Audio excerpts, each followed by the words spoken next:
यीशु मसीह में प्यारे भाइयों एवं बहनों, जय यीशु। आज हम ईस्टर के छठे रविवार में प्रवेश कर चुके हैं। इस दिन माता कलीसिया ने हमारे चिंतन के लिए संत योहन के सुसमाचार अध्याय 14 के पद संख्या 23 से 29 तक का पाठ हमें दिया है।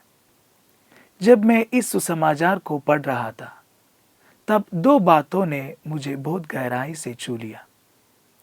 पहली बात, यीशु कहते हैं, यदि कोई मुझसे प्रेम करता है तो वह मेरे वचनों का पालन करेगा और मेरी पिता उससे प्रेम करेगा और हम उनके पास आएंगे और उसके साथ वास करेंगे। जो मुझसे प्रेम नहीं करता वह मेरे वचनों का पालन नहीं करता।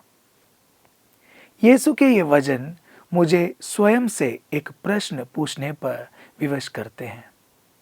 क्या मैं सच में यीशु से प्रेम करता हूँ?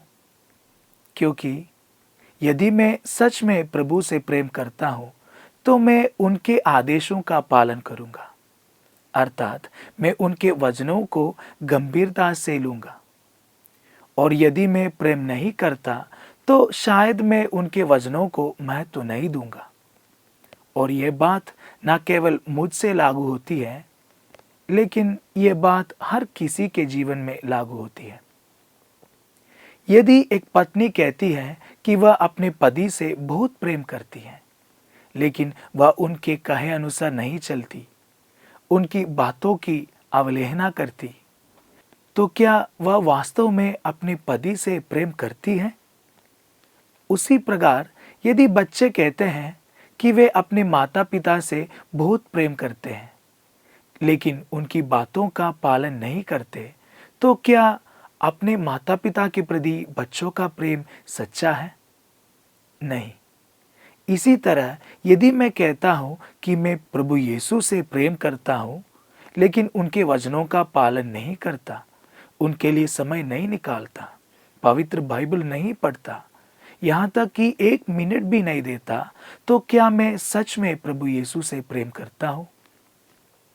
हाँ मेरे प्यारे मित्रों, पुनरुत्थान के बाद हमने देखा कि यीशु बार बार प्रेम की बात करते हैं। कुछ सप्ताह पहले हमने पवित्र वचन में पढ़ा कि यीशु पेतरुस से पूछते हैं, क्या तुम मुझसे प्रेम करते हो? पिछले सप्ताह यीशु ने हमें नया आदेश दिया, जैसे मैंने तुमसे प्रेम किया वैसे ही तुम भी एक दूसरे से प्रेम करो। और आज पुनः यीशु हमें सच्चे प्रेम की याद दिलाते हैं, वह प्रेम जो हमें उनके प्रति रखना है। शिष्यों को प्रेम की याद दिलाकर यीशु हमसे पूछते हैं, क्या हम सच में उससे प्रेम करते हैं? यदि कोई मुझसे प्रेम करता है तो वह मेरी वचनों का पालन करेगा। यह एक कथन है, लेकिन अप्रत्यक्ष रूप से यह एक प्रश्न है। क्या मैं सच में ईश्वर से प्रेम करता हूं? और क्या मैं उनके वचनों को मानता हूं? ईसाई होने का मतलब मसीह का सच्चा अनुयायी होना। और यदि हम प्रेम नहीं करते तो हम मसीह के सच्चे अनुयायी नहीं हैं। अपने जीवन में जाके अगर मैं ईश्वर को 1 मिनट भी समय नहीं देता, तो क्या मैं सच में कहता हूं कि मैं यीशु से प्रेम करता हूं? चाहे हम पुरोहित हो, सिस्टर हो या आम लोग, यदि हम यीशु के लिए समय नहीं निकालते हैं, तो इसका मतलब है कि हम यीशु को सच्चे हृदय से प्रेम नहीं करते। आइए अपने जीवन, अपने परिवार, अपनी समुदाय की ओर देखें। क्या हम यीशु के लिए समय निकालते हैं?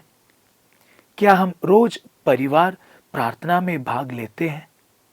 क्या हमारे घरों में पारिवारिक प्रार्थना होती है? क्या अपने कार्यों, जिम्मेदारियों और व्यवस्थाओं में व्यस्त हो सकते हैं, लेकिन इन सब में सफलता के लिए हमें परमेश्वर की सहायता चाहिए। इसका मतलब है कि हम परमेश्वर के लिए समय निकालना चाहिए। शांति तभी आएंगे जब हम यीशु को समय देंगे। यीशु के लिए समय देने के लिए कोई विशेष स्थान या समय की आवश्यकता नहीं है। यीशु हमसे बड़े चर्च या रिट्रीट सेंटर या सम्मेलन नहीं मांगते, वे बस हमारी उपलब्धता चाहते हैं। अन्यथा हम व्यापारियों जैसे हो जाते हैं जो लक्ष्य पूरे होने पर ही विश्राम करते हैं। कई बार हम तब तक व्यस्त रहते हैं जब तक कोई संकट ना आए, और फिर हम सब कुछ छोड़कर रिट्रीट पर भागते हैं। लेकिन प्रिय मित्रों, यीशु हमसे सिर्फ इतना चाहते हैं कि हम उनके लिए उपलब्ध रहें। अगर हम प्रतिदिन सिर्फ 1 मिनट ईमानदारी से यीशु को दे सके तो हम गर्व से कह सकते हैं, हाँ मैं सच्चे ईसाई हूँ, हाँ मैं ईश्वर से प्रेम करता हूँ। दूसरी बात यह है, यीशु कहते हैं, पिता तुम्हें पवित्र आत्मा भेजेगा जो तुम्हें सब कुछ सिखाएगा और मेरी बातों की याद दिलाएगा। क्या आपने कभी पवित्र आत्मा के बारे में गहराई से सोचा है? पुराने नियम में हम पिता परमेश्वर यहोवा की उपस्थिति देखते हैं। नए नियम में यीशु का ऐतिहासिक रूप से उपस्थिति रहना, और पुनरुत्थान के बाद यीशु पवित्र आत्मा के बारे में बोलते हैं। हाँ, हम नहीं जानते हैं कि पवित्र आत्मा कैसा है। बाइबल कहती है वह कबूतर, आग की जिह्वा या हवा के रूप में आया, लेकिन यह एक रहस्य है। बपतिस्मा के संस्कार में जब हम पर तेल का अभिषेक होता है, कलीसिया हमें सिखाती है कि हमें पवित्र आत्मा प्राप्त होता है। क्या हम उसे वास्तव में अनुभव करते हैं? पुरोहित अभिषेक में भी हमें अभिषेक मिलता है। हर पवित्र यूकरिस्ट में हम विश्वास करते हैं कि पवित्र आत्मा वहाँ होता है। हाँ प्रिय मित्रों, पवित्र आत्मा की उपस्थिति और अनुभव विश्वास पर आधारित अनुभूति है।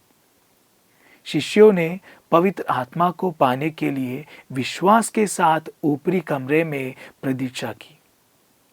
उन्हें पहले से कुछ ज्ञान नहीं था, लेकिन उनके पास विश्वास था।